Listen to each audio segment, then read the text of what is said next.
Good evening, folks, and welcome to another edition of An Hour with Bob. By the way, May 29th is 20 years we've been on television, and in 20 years, I've missed 5 shows. And actually, I missed one, my last show, because I just had knee replacement surgery. But I'm here because I didn't want to miss a second show. 5 shows in 20 years. Anniversary, 20th anniversary, May 29th, which is when the show's going. Here it is, May 21st tonight. And by the time you see the show, it'll be closing in on May 29th. And unfortunately, because of the knee problems, I didn't have a big party, big celebration. So maybe someday we'll have a party to make up for the 20th anniversary of An Hour with Bob and Bob's Big Adventure, and the 16th anniversary of Zachary's Adventure. Anyway, tonight we got a good mix. We got great music and great guests, interesting guests. And we got a great find too. We got something like you see on the Antique Roadshow, where they find something that's in an attic or something that they buy at a car sale, garage sale or something for $10 or something, and find out it's worth $1,000. Well, we got something like that for you tonight. But also we got tonight. Do you remember years ago when I only had been on TV about 3 or 4 years, and I had somebody from the X Games. It was the first year they came to town. It was in their infancy. It was the very first year of the X Games, or the Extreme Games they called them back then. And I had the director of the Extreme Games as my guest, and was sitting at the desk. It was lower than this. It was a regular desk. And we had a bike rider. And I guess it was, I don't know, he's going to tell you in a minute, Kevin Robinson. I guess it was 17 years ago, BMX bike rider from East Providence, Rhode Island, world champion, won gold, I don't know. How many gold medals, Kevin? How many gold medals have you won? 5. 5 gold medals. Kevin Robinson. Oh, nice to see you. Nice to have you here. Oh, it's good to be back. When was that? Do you remember that incident? Yeah, that was June 1995.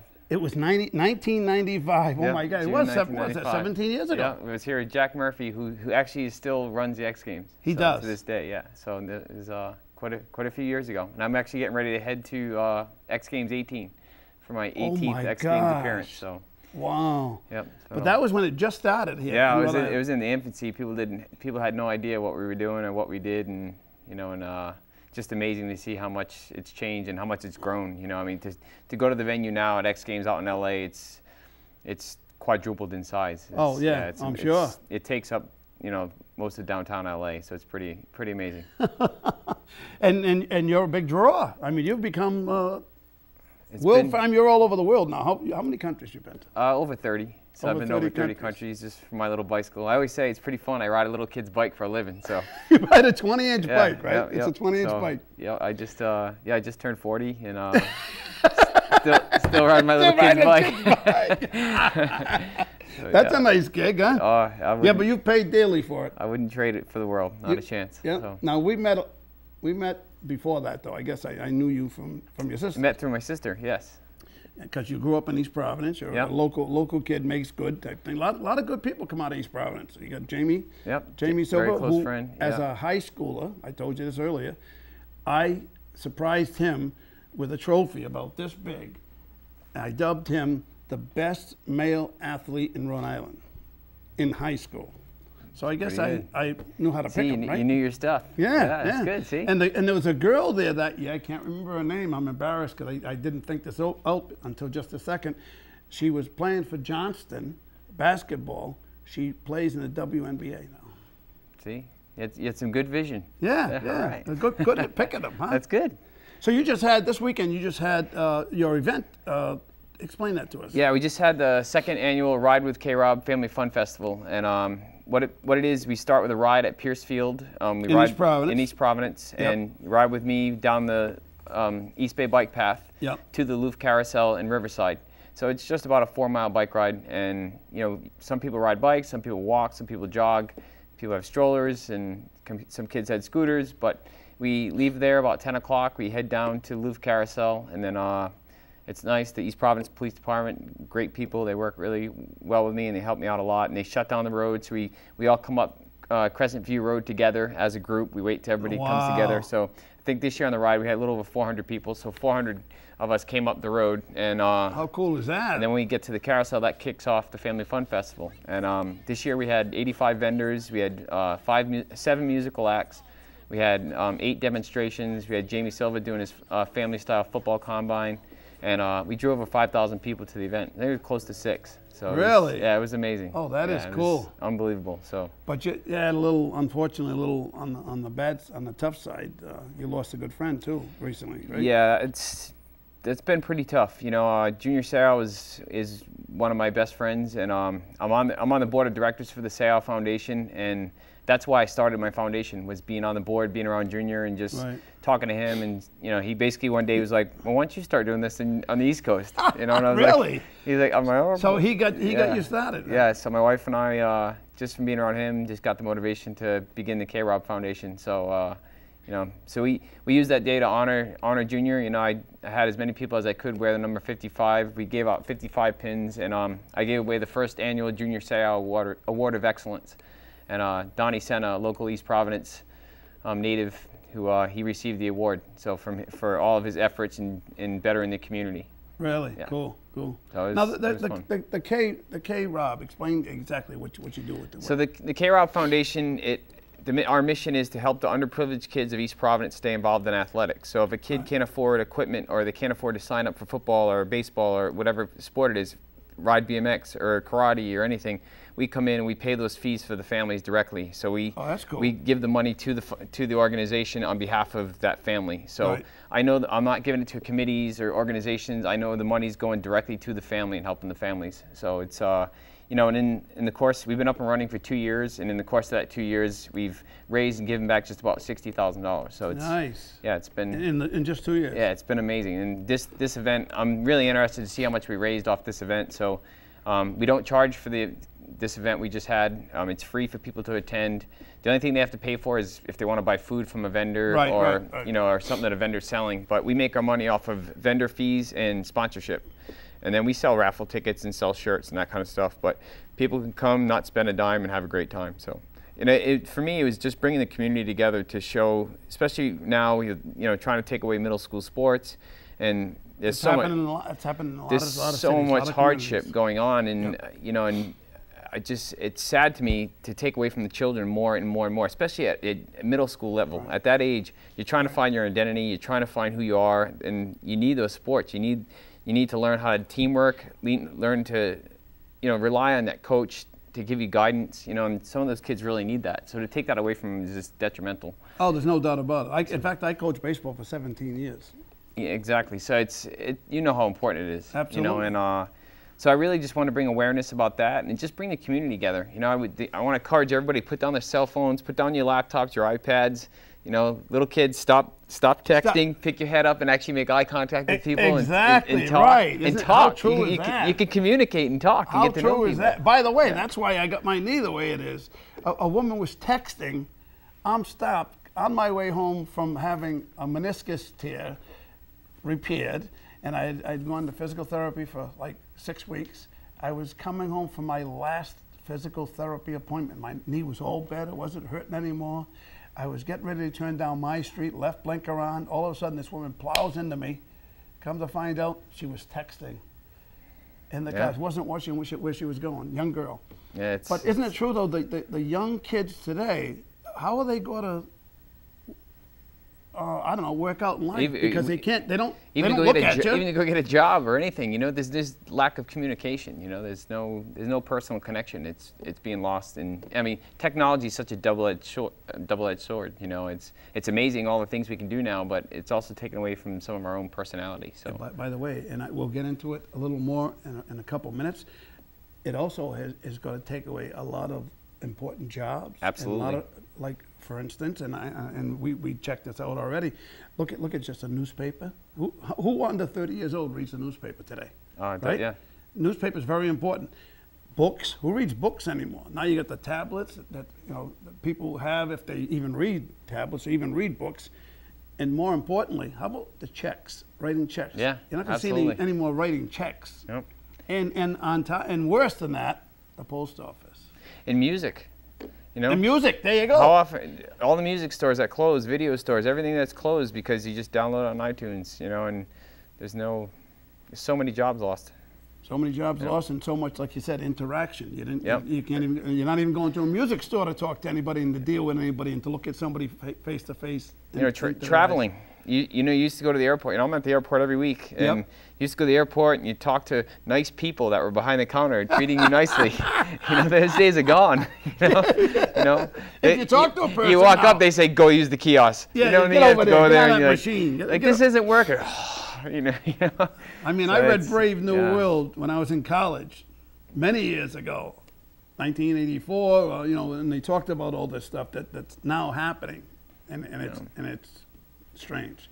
But we're gonna get back to that. Because, speaking of strange, what is the ghost of Vigoda? Who come up with that name? Everett? Yes, it was me. That was you? It was me. Now, what is the ghost of Vigoda? What's that all about? Is that It's kind of a long story. You can you can go on our website and read about it. All right, what's the website? Well, if you just go to Google and Google the ghost of Vigoda, we're the first, second, third thing that comes up. So. First, second, third thing, the ghost of Vigoda. Now, where are you guys from? Oh, we're all from Massachusetts, about Central Mass. Okay. Now, what's your what kind of music? What is your we're kind of like genre? a jam band, indie rock. Okay, and you're playing where coming up? Oh, we got Matt Cody. Matt.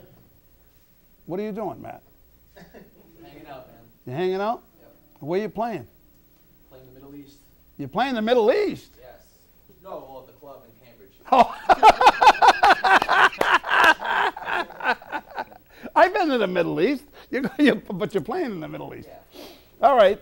Where else you playing? Anywhere else? Anywhere in Rhode Island? Or you want to get into Rhode Island, right? That's the purpose of coming on. We played Rhode Island before. I don't think we have any gigs coming up in Rhode No? Island. We have Worcester. We're playing in Worcester. June 7th. Okay. After the Fish concert. Oh, cool. That's cool. All right. So give us a touch of the ghost of Vigoda. All right. This one's called Cocaine Eyes. Oh,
from them in a few minutes with our good friend Kevin Robinson.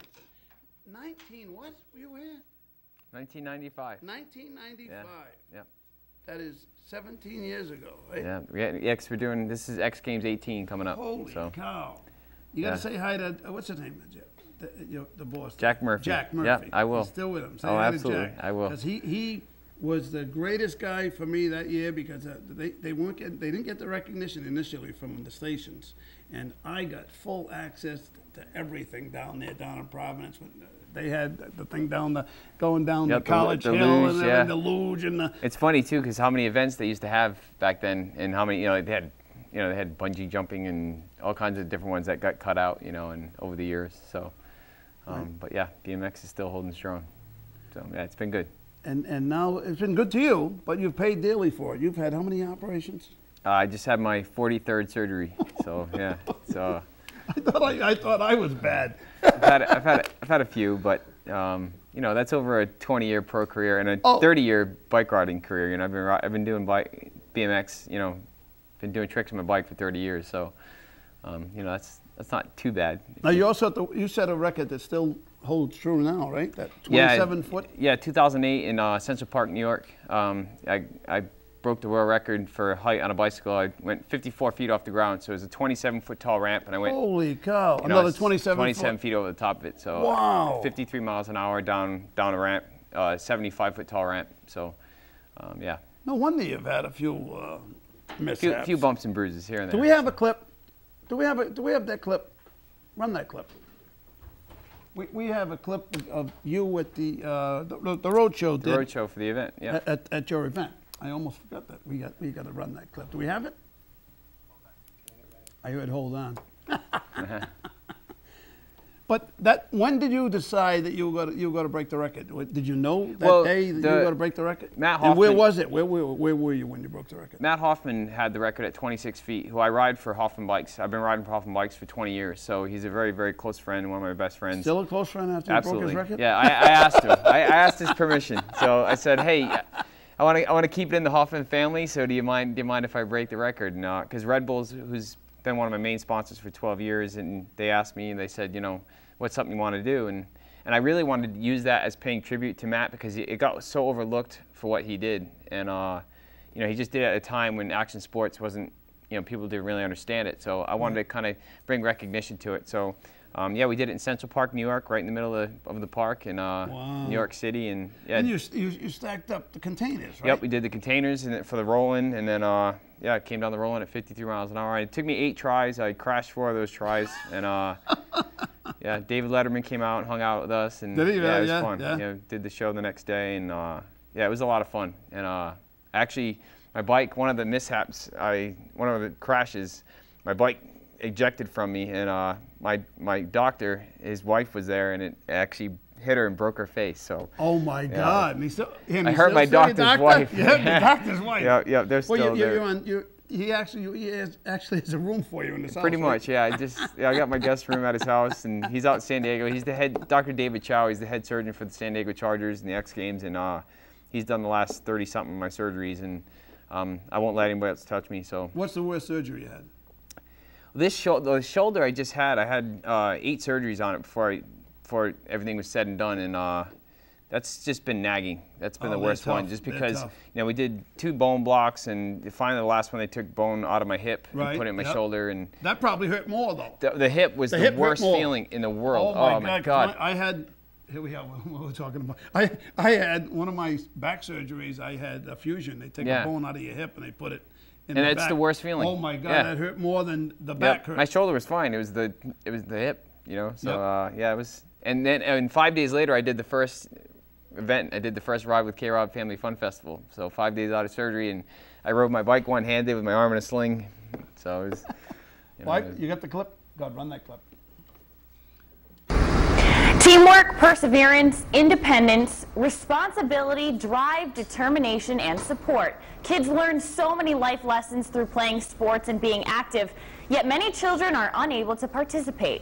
We get a first-hand look at how a family fun day can provide them just a chance to do so. 5-time X Games gold medalist, father. There you go. And native Rhode Islander. Kevin Robinson has valued sports for his entire life. And the foundation is to help, help kids stay involved in athletics. If they can't afford sign-up fees, then we come in and we pay those fees. And we're doing all we can. But his hometown is struggling to keep athletics going. With the budget, they've, tried to cancel middle school sports. That's what we're using this event for this year, is to bring awareness to what's going on. And, I just want people to understand what's going on in the city and that this is real. It is now more than ever that the K-Rob Foundation is so important. We need to all band together and unite and stick together. It's the only way we're going to make a positive change. To bring his community together and raise money for the cause, K-Rob invites all to a local event, which just last year brought in over 4,000 people. It's a ride from Pierce Field down the bike path. It's about a 4-mile bike ride, and it ends up here at the Louvre Carousel in Riverside, which kicks off the Family Fun Festival. After their ride, participants and families will be able to enjoy many activities. Last year we had over 65 vendors, we had 4 bands, we had all kinds of live entertainment, we had gymnastics demo, karate demo, we had a rock climbing wall, we had all kinds of interactive booths. Jamie Silva does his football combine for family style, and the great thing is it's free for people to attend. And the highlight for many riders, seeing K-Rob in action. Being an experienced BMX athlete, K-Rob has some serious skills. He even tried teaching me a few. Okay, you ready? I think so. All right, here we go. Like hopping on the front pegs and riding on the back ones. I even got to join his family for a daring trick. It feels very nerve-wracking. I've never actually been on this end of it. I'm not sure if I like it or not. She's a pro. I'm nervous.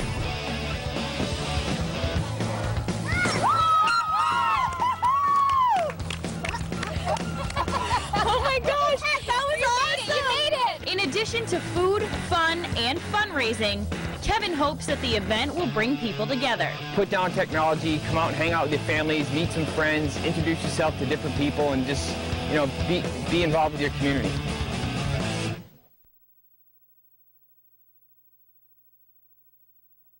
That was something. See, I love that part where Michaela, she was a little scared underneath there. She was a little nervous, and it was funny because my wife was laying next to her, and I don't think I've ever bunny hopped over my wife before, so she was like, I don't think I've ever done this. And my son and my daughter are on either side, and then I have a little guy too. 3 kids. I have 3 kids. So yeah. You did some bunny hopping. Yep. then I bunny hopped my way right into getting snipped. So. Yeah. So you finished. I'm done. You're all done after 3, huh? That's what I got. 3. Yeah. Same thing. So busy enough. How long you got to be doing this X Games stuff? You got to get into. This year, last year, because I was hurt with my shoulder, I couldn't compete. So I actually commentated all the BMX events, and they asked me to commentate. So last year, it was my first time commentating, and they were very happy. And they asked me to come back and commentate this year, and they allowed me to ride 1 event. So I'm going to ride the Big Air event again this year, and then I'll commentate the rest. And you were just in China, right? Yeah, I just got back from China. That was my first contest in almost 2 years. So. Wow. It felt good just to kind of get my feet wet in the contest ring again, and yeah, it was fun. It was a good trip. And they're great, huh? The Asian people are really. I had such a great trip, and I actually did a trick that had never been done before, and just to kind of show like I can still play with the kids. What is that trick? The trick I just did was called a no-handed one-footed flare. So it's a flip with a half twist, and during the whole thing, both hands are off and one leg's off. So yeah, it's pretty fun. And how do you come up with this stuff? I just sit there and I lay there at night. I don't sleep, and I just sit and think of ideas I can do. It's great now. I lived in Pennsylvania for 12 years. I moved from here and moved down to Central Pennsylvania State College. There's a place down there called Woodward Camp, and it's an action sport camp where kids go in the summer as a camp. But as a pro, I live down there as a resident pro year round. And we have all kinds of foam pits and resi ramps. So you practice tricks into the foam pits to break down the mechanics. Oh, nice. Yeah. And then, so you can't get hurt. Yeah. Well, I mean, you can, because then you go to this ramp called the resi ramp, and it's like a padded ramp. So you can land on it, but it's got some give to it. And, so it's a far cry from the days of just dropping in and hucking it and hope, So, it's definitely lessened the injury and made it a lot safer, and just, plus with technology and safety equipment now, that's a big thing, is getting kids to wear their safety equipment. I actually started a new company called Grinds. Grinds with a Z. The website is grindsco.com.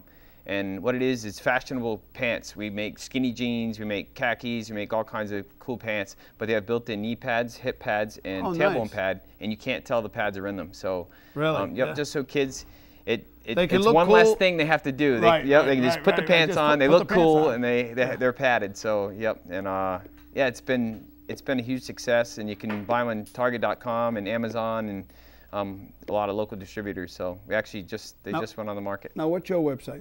For the foundation, it's krobfoundation.org, and then my personal one is krobbmx.com. And we also have kevinrobinsonevents.com for my motivational speaking I do. So. Oh, that's cool. Yeah, it's staying busy. I'm in the process now of opening an indoor facility down where G-Tech used to be, right off 95, routes, exit 6A. Right. I'm doing a 25,000 to 30,000 square foot indoor facility with foam pits, the whole 9 yards. So, and when is that going to be? We're hoping to break ground by the end of the summer, and I partner up with the owner of Aim High Gymnastics Academy out in East Greenwich, and we're hoping to break ground at the beginning of the summer. But being realistic, I think it's going to be the end of the summer, and hoping to be open next year. But it's eventually going to be a full sports complex, so indoor rock climbing gym, indoor pool, gymnastics, orthopedic doctors, physical therapy, the whole 9 yards. So, wow. We definitely need something around here like that for sure. Yeah. So, I don't want people to have to move out of the state like I did. I want them to stay, and yep. This is my home. This is where I'm staying. So. Well, that's good. It's good to have you back. I love being home. It's the best. Well, good to have you back here. Thank you very much. I appreciate it. Spend an hour with Bob. I appreciate it. After 17 years. You can't wait that long next time, kid. So hopefully I'll come next month. I can sit down with another gold medal. And oh, there you go. That's right. That's right. Let's see what we can do. So I got some good ideas. Hopefully they work out. So that would be great. Yeah. Well, look, we're going to have another song from The Ghost of Vigoda. And we'll be right back with another special guest, a good friend of mine for many years. And he just had a great find, huh? You heard that story. Is that amazing? Story. That's unbelievable. Holy cow. You have to stay tuned in for this. This is amazing. This is cool, isn't it? Yeah. Come on, give us The Ghost of Vigoda.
shoulder. You guys are good. Thank you. Nice job, guys. Thanks for having us. Did we get a? We didn't go break it down. I know Everett and Matt. Yeah, we got Matt. We have Max Buzanoff over here. Behind him is Sean Basso, and then we got James Wilhelmson on the drums. Oh, wow. Nice job. Nice job. You sound good. Thank you. Nice job. Upbeat, you know. Hey, Billy V. Hi, buddy. Nice How to you see doing? you again. Always Last a time I pleasure. saw you, you were in the movies, you're on TV, you're on commercials, what else you doing? We got a little bit of everything, Bob, as far as you talk about my life coming full circle. Yeah. And I'm an antiquer, treasure trover, so to speak. We'll get into that in a second. A body of proof. Body of proof, we went through this ordeal already. You did. How many? Unfortunately, I did 8 episodes on that show, but thanks to the genius governor we have, scared them out of town as fast as they got here. So we're working on a few projects. Matter of fact, I got a couple calls today to see if I'm available for Labor Day, as well as I can't divulge another feature film that's coming here. But they asked me if I was interested, and Annie Mulhall from LDI Casting contacted me, and I told her, yeah, I'm ready, let's go. And then we have a couple. I gotta have her on the show. I talked to her a couple of times while coming on the show. I gotta get her on the show. Who do you have with you? All right. Who's this guy? This guy, I know this face. I'm sure a lot of I know this handsome. A lot of I know this dude. Nehru King. Nehru King, Famous basketball. 72, 73, Providence College days. Huh? Back in the days with Ernie D, Marvin Bonds with the Final Four. Nice, huh? Yeah, that's my man. Whatever happened to Dexter Westbrook? Do you remember him? Yes, I sure do. Hopefully everything is okay with him, but he was in New York as the last time I heard about Dexter. And going back to the day when you guys were all in college, I remember him as he had some trouble. He was a good ball player, right. And he had a little bit of a problem, right?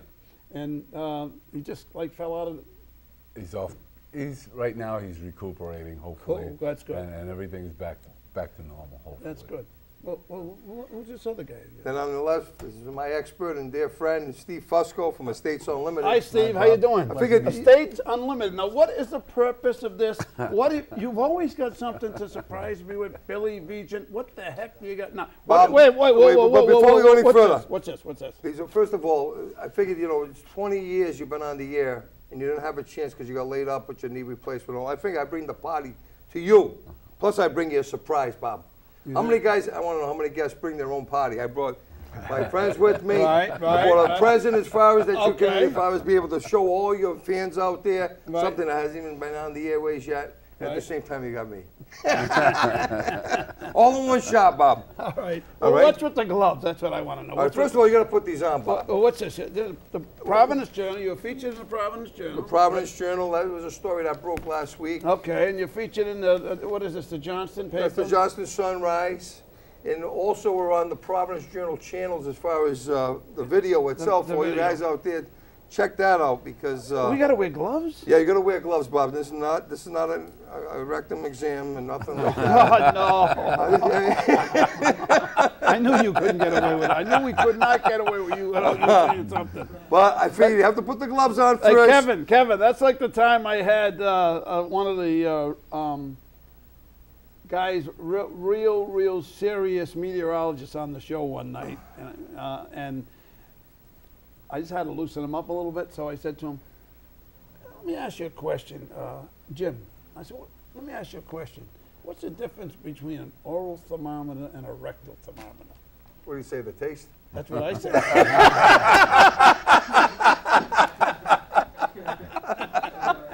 All right, now we got the gloves. Okay. Now we got the gloves. Well, these have no smell. No.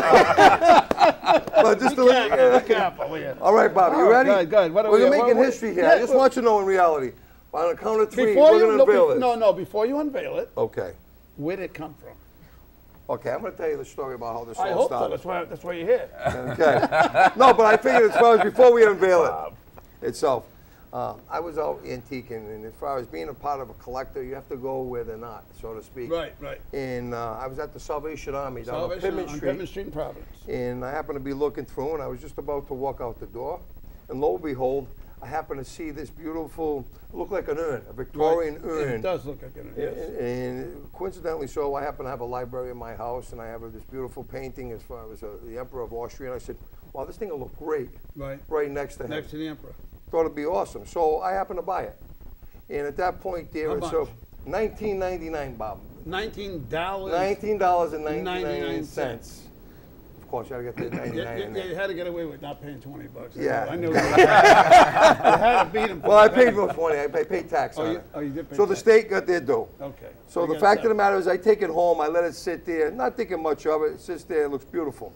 So coincidentally, after a period of time, I'm in another antique shop, and at that point in time, I happen to walk by a book. And it showed as far as the America's Cup, and at the same time, I happened to see something that looked like my cup, and I wasn't sure. And by the way, the America's Cup, there are the few that don't know it, was for the longest time, and you and I talked about this, was the longest winning streak in professional sport of any kind, and it was held by the state of Rhode Island. It was held by Newport. Right. The America's Cup. That's right. That was the yacht race. So go ahead. Exactly. 12 meters. So I happened to see this book in itself, and I didn't think much of it, and I let it go. But it piqued my curiosity a little bit. Coincidentally, so me and they would have a friendship, and we smoked cigars together as well as we've known each other over the years. Right. So we started talking, and come to find out, he had a sailing background, which he confided in me that as far as what he did when he was in prep school, that he would be in Newport racing on the boats, as well as he was involved with the America's Cup races, working as far as what they call the sewer on a couple of the boats, which is down in the bottom of the boats itself. And what are you doing in the sewer? Working my butt off. Looking for diamond rings and fur coats. No.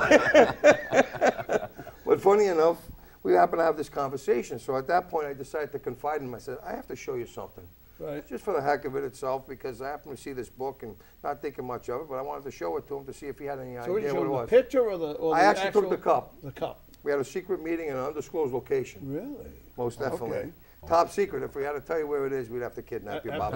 And And then you have to miss all the other shows. Who's got the case? Got a shot of the case here? That case, that's a private case. That was bought separately, though. That was bought separately, but it's cool. It's cool. I like that. Yeah, that looks like it came off Johnny Depp's ship, isn't it? No. They really Pirates of the Caribbean. The kid, the Captain Kidd. Captain Kidd. Yeah. I'm Billy the Kid. That's right. That's why I'm in the Westerns. He does the play. That's the play, buddy. That's the play. So go ahead. Give it to us. So I show it to Nehru. As soon as I showed it to him, he says, "Where'd you get the America's Cup?" I said, "What are you talking about?" He said, "Where'd you get the America's Cup?" I said, "I don't know what you're talking about." And at that point in time, I thought he was pulling my leg. He said, "Let me see it." So he takes it, he looks at it, he says, "There's dates on this thing." I said, "Really?" So now it confirms to me what I thought was possible, maybe real, because now I got somebody. You need glasses. Exactly. You know where that comes from, right? No. So I go back, and now I said I have to search out a professional and call my friend Steve Fusco. But before I did that, I end up getting a book in the mail, which I subscribe to. You want to talk about the freak nature of events? I subscribe to the Rob Report. Okay. So I get this book in my house every month. It's the ROBB. But this happens to be a supplement. ROBB. ROBB. But this is about collecting as far as different artifacts and has all different high-end variety of collections. So I go through the pages. I go to page 12, 13, talk about the highest bids, and lo and behold, I open it up. Is that the cup? And there's my cup. That's it? That's exactly my cup. That's that. That's that. To make a long story short, who would ever believe the highest bid was $31,050? Now I'm really shaking, rattling, rolling. 31,000 from $20. Now I go to Steve. 1999. Got it right. 1999. All right, go ahead. Now you go to Steve. Now I go to Steve, and I said, "Steve, I got to talk to you, and I have to, at this point in time, I got to show you what I have, and I need you as far as to confirm that both Nehru and I happen to see and have in our possession an America's Cup replica." Cup. He says, "Let me see it." I take it to him. He looks at it. Do it. And here it is, Bob. How cool is that? Huh? How cool is that? Look at that, Kev. Kev, you can come over here. You can come over here. Come on down, Kev. Come on, Kev. And I just want you to know how fashionable we are. Louis Vuitton is now the new cup name. And we happen to have a Louis Vuitton cover. How cool is that, huh? Now, wait a minute. That doesn't look, when I think of a cup, I think of a cup. Well, A cup, right? Like Right. The Stanley Cup. Exactly. Right. But this looks more like you're pouring tea, right? Well, I was going to actually put flowers in this, thinking that it was an actual urn. Now, what is it made of? This is what they call a spelter. I'm going to let the expert explain the whole diagnosis or the prognosis of the doctor. It's called a spelter metal, which is a base metal, and it's generally silver plated. the original term was a ewer. That's what it originally is a ewer. But it coined the term a cup when it became a trophy. That's how they usually become, trophies became cups. Circa turn of the century, manufactured originally in 1855, I think it was, by the Gerard Company in New York. How many? In How London. many cups? Unknown, because they lost all their records, so we don't know how many were produced. Right. But from what we understand, not many at all. They're very rare to come by. Yeah. I've never seen anything like it. Well, what we do know, as far as we happened to meet with the Hirschhoff Museum this past week, Nehru and I, and he was telling us the way you would get something like this, which I'll have Nehru would explain, my first expression when I showed it to him, but even more so, most of the captains that win the cup, they have it in deed of trust as far as in their possession, and most of them as far as only get their name on the cup. Some of the captains requested that as far as they wanted to make a copy of the cup to have to put on their mantle. Sure, sure. But it's a very, very short number. They're not sure exactly, but coincidentally, so in 1992, just to let you know, the America's Cup, the actual America's Cup, is a replica. Because in 1992, there was an activist in New Zealand that busted it apart. Cut it out. Yeah. Really? Yeah. That's why they get for losing it to New Zealand. And we know why we that know was. That. We talked about how we that talked happened. about that. Yeah, I met Dennis Conner. Right. And at the same time, while myself and Billy were sitting with the active CEO of the Hirschhoff Corporation, he was telling us more about what actually happened and why it was actually. This particular cup, as we see it, is a replica as we know it. Right. And all of a sudden, all the yachtsmen that I've ever raced with, we've always tried to get this. Now you're talking about going out on a boat day in, months out, 8 hours a day, working hard to get this particular cup. And always like this, too. Right. You're talking all the young men out here that actually work their butts off to get this, their hands on this cup. Right. And for Billy to have, when it walked in my door, acquired, and it walked in, and I looked at it, and then you sit, if you notice, as you turn it around. Where is the there's certain dates. If there's certain lights, you can see the dates on it. So no, they can raise that, can't they? Can't they? Oh, was that hurt the price? Yeah, it would. Yeah, you don't want to work on it in any way, shape, or form. You want to keep it as original as possible. Right. But each one of these cartouches or these panels does have an inscription along with the base itself has another inscription. And we're still trying to decipher all that. So it's tedious work, if you will. Yeah. Wow. You know the best part about this, Bob? That is so cool. It's not so much as far as the money part of it. Hey, Bob's new knee just went over there.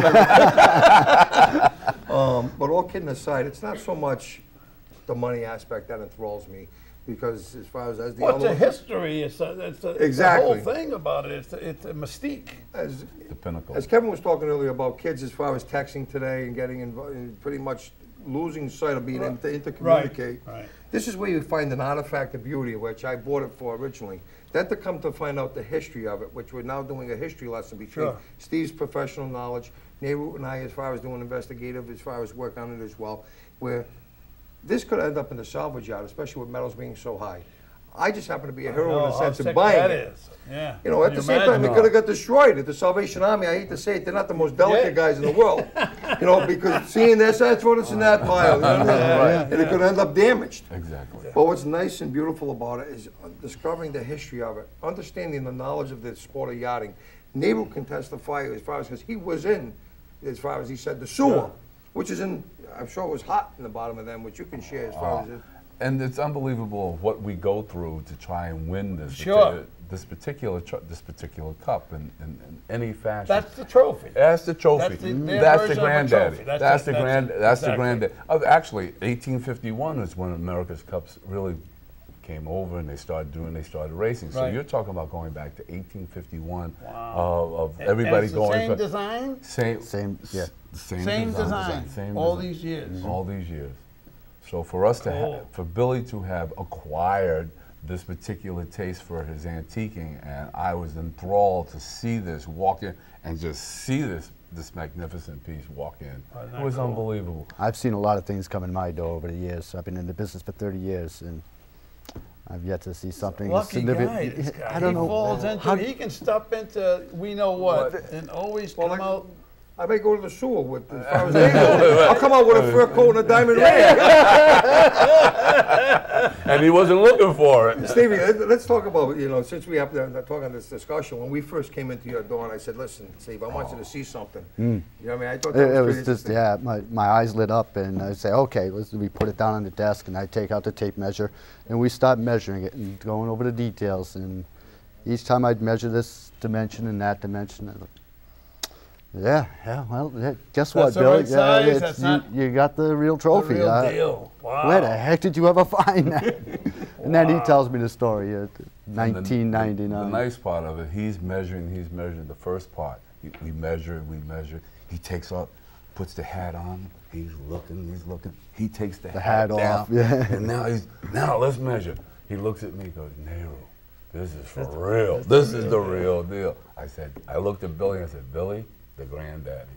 That's the granddaddy of all the trophies. When was this? How long ago? This is about 4 or 5 months ago. When you talk about being able to find something like this, what it happened to be, I bought it as an then I took it, I happened to see a book that you know, looks similar, but I didn't think much of it. At that point in time, having a friend, just as far as I'm a white kid from the inner city, he's a black kid from the inner city. He's a black kid? Who would ever thought? It's only a skin. Come on, it's only skin. Our blood runs all red. All red. The fact of the matter is, who would believe he would have sailing knowledge if you ever calculated the factors of his knowledge versus the fact of What are you trying to say?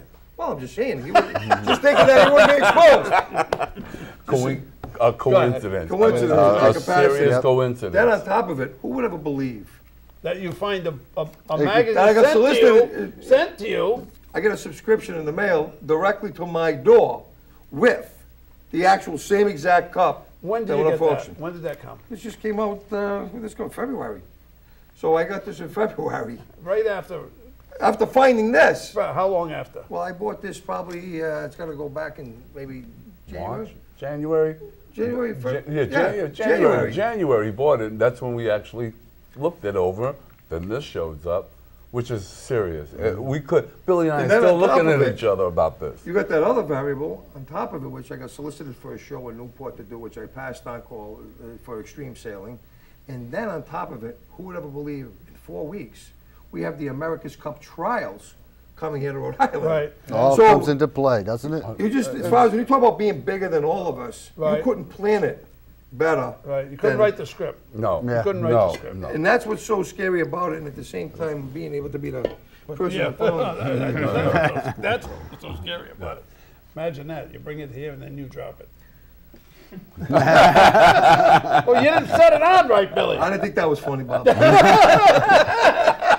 We all didn't think that was funny. But you know, so what now? What now? What are you doing now? Well, we're doing. God, you give me a we're doing a whole lot more history. Billy and I have discussed this in great details. He loves history. Yeah. And the more history we're finding, the more history that's going on. And since the CEO of the Hershoff Corporation has talked to us, they're bringing in other experts that we're going to be sitting down with, and they're going to actually look at this particular piece. And Billy has said yes, and the three of us are going to get involved with the Hershoff Corporation and look and take a look at this and see where this we could see this at Christie's at some point, huh? Well, no, it's going to be with Stevie's. That's what Stevie's here for. That's what I'm going to have him represent. But as far as Christie will come to us, so to speak, in Sotheby's. You know, and you talk about being able to find an artifact like that, that's the amazing thing. Just to be able to find something like that lasted around. And that's what the Hershoff Museum is all about. Because to have a piece of that period, beautiful. As an example, all the details. That's quality, not quantity. Well, that's what, you know, Kevin, getting back to what Kevin Robinson said earlier about the kids today are not only with the advent of computers and everything else, they're not going to, there's no handcrafting going to be done. They don't understand quality, Bob. Everything's disposable. Look, I own the iPad 1. I know someone to buy the iPad 1. iPad 2 came out 4 months later. So what do you do with the iPad 1? Throw it to the side and sell it. Throw it away. You have a car accident, the fender today. As you know, I collect automobiles. I have Rolls-Royce, Bentley. Those are handmade fenders. Fact of the matter is, you have an accident today, who wants to fix them? You throw them away. You put a new fender on. Right. So that's what this represents to me, is quality, but also it's educational as we're going through this history lesson. Because as you know, the artifact don't talk to you. You got to figure it out, us deciphering what was on the side, to the period, to the date, and then on top of it, meeting different people, which is taking us to a worldly level now, which is great, because we had people from New Zealand contact me, Australia, we had people from England, just through the via internet. Right. It's amazing how the world is spreading like wildfire. That's the one good thing about technology. Technology. The internet. It's gone that far. So this is your anniversary gift, Bob. I just want you to know. 20 years. 20 years, and at the same time, you're an antique, and so is this. Thanks a lot. Well, that's right. We're almost the same age. All right. Thank you guys for stopping by. Well, Bob, you know, it's my pleasure. You're a dear friend at the same time. I'm glad to see you doing well on your new knee. Well, I'm getting there. Yeah. It's a pleasure meeting you. A pleasure meeting you. Also. Pleasure meeting. Pleasure talking about our fond memories of the cup. Of the America's Cup. Dennis Connors, meeting Dennis Connors. I interviewed him twice. Didn't like him either time. And I always said that he blew that race on purpose to get the cup out of Rhode Island. Because even though it was in Rhode Island, it was the Newport Yachting. Yes, it was a Newport Yachting Center that owned the deed, the trustee of the Rhode Island Yachting Club down there in Newport, and from 1851 to 1990 1992. That it went over to New Zealand. Was the year I started Bob's Big Adventure. And that's the year he blew it, right? That's the year he lost it. To go over to Australia. Australia, and that's where. And the thought was, I believe that, because there's big money, as you absolutely know, behind this this whole yachting thing, and whoever controls the location makes huge money. Yes. And when we lost that, when Newport lost that, man, it just killed business.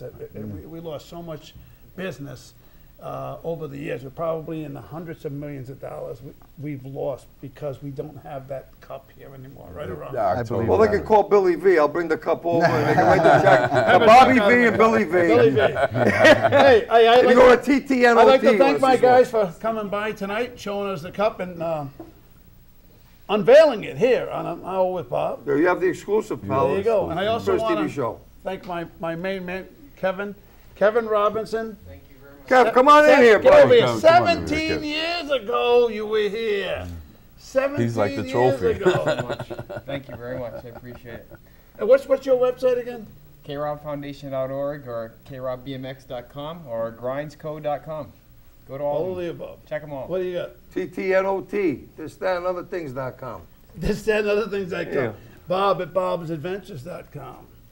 And Stevie. EstatesUnlimited.com. There you go. And go ahead, guys. What do you got? This song's called Into the Night. Thank you. Thank you. The Ghost of Vigoda.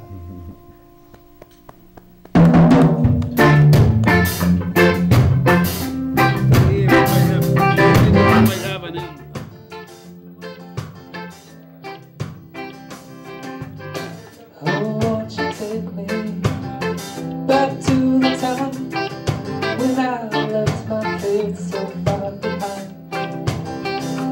'Cause the days are getting older and I'm feeling all alone. Well, I need someone to help me on back home. Home back home.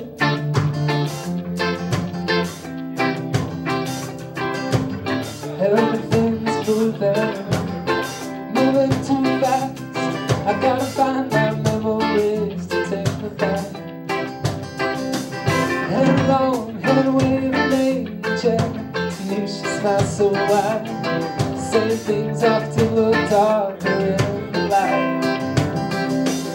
And midnight stars tremble as they step into the night. They wake up this crumbling world right in their eyes. Right in their eyes.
done. We're done.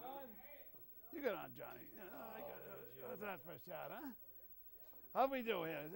Stay there, Mark. Stay on there. Stay on the camera. Stay on the camera. Make off your shooting. Wow, I didn't know this camera did that. It showed a picture, a short picture, a little picture of you, a little square of you.